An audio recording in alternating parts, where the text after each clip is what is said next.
को कहता है कि मुझे बाहर जाने दो। इसी तरह वहाँ रे पहुंच जाता है और बहुत सारे लोगों से फायरिंग शुरू कर देता है। मार्टिन चिल्लाता है कि मुझे इस कार से बाहर निकालो। रे पर फायरिंग की जाती है लेकिन इस पर किसी चीज का कोई असर नहीं होता क्योंकि इसे सुपर ह्यूमन पावर बना दिया गया होता है। इसका सारा जमीन पर गिरा हुआ खून इसके अंदर चला जाता है और जल्दी इसकी रिकवरी हो जाती है। दूसरी तरफ आम बॉडी गार्ड्स और सब उस पे बॉम्ब से और गन से अटैक करते हैं लेकिन रे का कुछ नहीं बिगड़ता। आखिर वो मार्टिन एक्स की गाड़ी की तरफ बढ़ता है और इसका मर्डर कर देता है। अगले सीन में ट्रिकॉल एयरफील्ड को दिखाया जाता है जहाँ रे अपनी जीप में वहाँ जाकर पहुंच जाता है। वहाँ साइंटिस्ट के पेशेंट जिमी, मार्कस एंड केटी उसका वेट कर रहे होते हैं और उसको दोबारा लेबोरेटरी में वापस लाया जाता है। वो केटी को बताता है जिसने मेरी वाइफ का कत्ल किया था, मैंने इसे मार दिया है, मैंने अपना काम कर लिया है। और अब सब रे को लेकर ही प्रोग्रामिंग के लिए राइजिंग स्पिरिट में वापस ले आते हैं। लेबोरेटरी में रे के ऊपर फिर काम किया जाता है और इसकी मेमोरी को वाइप आउट भी किया जाता है। हकीकत में डॉक्टर हार्टिंग इसकी वाइफ की डेथ के मुतालिक फॉल्स मेमोरीज को डाल रहा होता है जो कि बहुत ही गलत मेमोरीज होती हैं जो इसकी प्रोग्रामिंग का हिस्सा बना दी जाती है क्योंकि राइजिंग स्पिरिट में राइवल्स को खत्म करने के लिए रे की मौजूदा मेमोरीज को खत्म कर दिया जाता है और उसको दोबारा रिप्रोग्राम किया जाता है। अब डॉक्टर हार्टिंग कैटी से बात करता है और वो कहती है कि हम इसकी मेमोरी को वाइप आउट करने जा रहे हैं। डॉक्टर हार्टिंग कहता है कि जो हमने किया है वो एक मकसद के तहत था, जिससे पता चलता है कि हार्टिंग रे को अपनी मर्जी से इस्तेमाल कर रहा होता है एक वेपन की तरह। अब हार्टिंग का अगला टारगेट निक बैरिस होता है जिसको रे के जरिए मरवाना होता है। जबकि सीन में केटी कहती है कि रे एक सोल्जर है लेकिन हार्टिंग कहता है ये एक डेड सोल्जर है जो ये डिजर्व करता है। अब रे की वाइफ गिना का किलर उसके माइंड में उसका नाम निक बैरिस को सेट कर दिया जाता है और इसका नेक्स्ट टारगेट बैरिस होता है। अब दोबारा रे गाड़ी लेकर निकल जाता है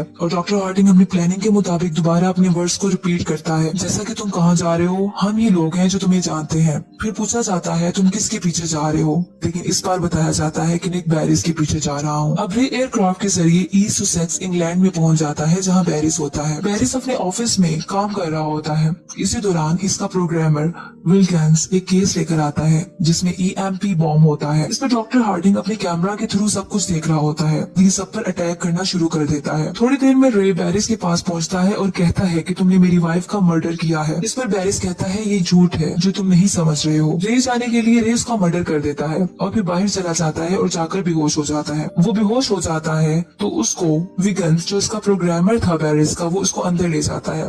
डॉक्टर हार्टिंग की लैब में सिग्नल लॉस्ट का साइन आता है। जब रे को दोबारा होश आता है तो वो विगन्स पर अटैक करने लगता है तो विगन्स कहता है कि मैं फ्रेंडली हूँ। अभी रे ये सोच रहा होता है कि हमेशा इसकी वाइफ का मर्डर हमेशा डिफरेंट पर्सन ही क्यों बन जाता है। विगन्स इस पर हैरानगी दिखाता है। रे इसको बताता है कि मेरी बीवी का नाम गिना है, फिर अपने हाथ पर कट लगा लेता है और एक ग्लास में अपना ब्लड निकालकर विगन्स को दे देता है। विगन्स इस पर कहता है कि ये अमेजिंग है और कहता है कि तुम इंटायर प्रोग्रामेबल सिस्टम के तहत चल रहे हो और ये भी बताता है कि राइजिंग स्पिरिट ने तुम्हारे अंदर गलत मेमोरीज डाल दी है और तुम्हें एक किलिंग मशीन बना दिया है। इस पर ये कहता है कि ये प्रोग्राम ज्यादा अरसे तक नहीं चलेगा और फिर ये भी डिस्कवर कर लेता है कि इसकी वाइफ जिंदा है। नेक्स्ट सीन लंदन इंग्लैंड में दिखाया जाता है जहाँ रे अपनी वाइफ को तलाश करते हुए इसके घर तक पहुँच जाता है और इसे कहता है कि घर आ जाओ। इस पर गिना कहती है कि तुम्हें क्या हुआ है, ये तो सब कुछ सेटल हो गया था, अब मेरी एक फैमिली है। रे पूछता है कि आखिरी बार हम कब मिले थे, जिस पर इसकी वाइफ बताती है कि 5 साल पहले। ये सुनकर रे बहुत हैरान हो जाता है। फिर रे वहाँ से चला जाता है और बहुत रोता है। वो गाड़ी में जा रहा होता है। जिमी और इसका साथी अपनी गाड़ी लेकर रे की गाड़ी को बहुत बुरे तरीके से हिट कर देते हैं और इस तरह इस पर फायरिंग भी स्टार्ट कर देते हैं। रे को जैसे ही बुलेट लगती है तो इसका वो जिस्म का हिस्सा ब्लू हो जाता है और वहाँ से रे एक चिप निकालता है और भाग जाता है। जिमी अपने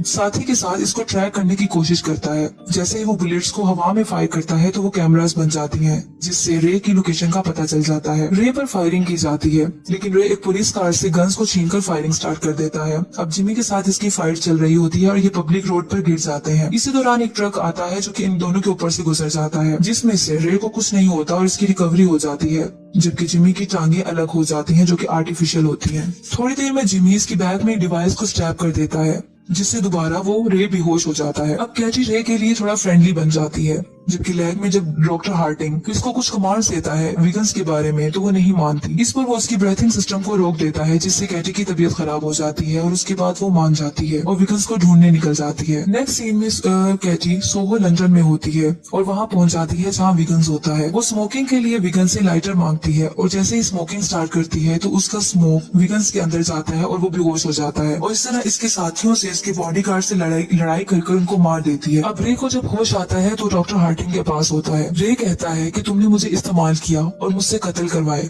तुमने मेरी बीवी का भी मर्डर को जाहिर करने की कोशिश की। डॉक्टर हार्टिंग कहता है कि रिवेंज एक ऐसी चीज है जो तुम्हारी तरह आदमियों को एक्सेप्शनल बना देती है। रे कहता है कि तुम जैसे लोग मेरे जैसे लोगों को सिर्फ तोड़ कर रख देते हैं, लेकिन तुम हमें कंट्रोल नहीं कर सकते और ऐसा होना होगा भी नहीं। अचानक से डॉक्टर हार्टिंग इसके पहले वाली कंडीशन में लाकर सेंसलेस कर देता है। एक तरफ डॉक्टर हार्टिंग रे पर अपनी प्रोग्रामिंग कर रहा होता है, जबकि दूसरी तरफ विगन्स अपनी प्रोग्रामिंग स्टार्ट कर देता है। केटी रे की मदद करने की कोशिश करती है और रे को बचाने की भी, ताकि वो रे को अब उसकी जिंदगी को बचा सके और उसको सही जगह पर ला सके। अब डॉक्टर हार्टिंग केटी की प्लानिंग जानने के बाद इसके ब्रीथिंग सिस्टम को दोबारा रोकने की कोशिश करते हैं, लेकिन एक्सेस डिनाई हो जाती है। एक तरफ जिमी भी अपनी फुली आर्म्ड हो जाता है और रे से फाइट करने के लिए निकल आता है। अब रे को विगन्स कंट्रोल करता है और रे कहता है कि मैं अब अपना काम करने जा रहा हूँ, और वहाँ पहुँचता है जब जिमी अपने दोस्त अपने साथी मार्कस के साथ होता है और इससे फाइट करता है। दूसरा जिमी का साथी भी इसकी मदद के लिए आ जाता है। अब जिमी और मार्कस मिलकर इससे फाइट करते हैं, लेकिन रे सुपर ह्यूमन पावर होते हुए जिमी को बहुत बुरे तरीके से हर्ट कर देता है और एक जिमी का पावरफुल हैंड को इससे अलग कर देता है। और जहाँ डॉक्टर हार्टिंग भाग रहा होता है, उसका वो हैंड उसकी गाड़ी में जाकर लगता है, जिससे उसकी गाड़ी रुक जाती है। अब रे डॉक्टर हार्टिंग की तरफ बढ़ता है और डॉक्टर चिल्लाता है कि मैं सिर्फ अकेला था जिसने तुम्हें रिबिल्ड किया,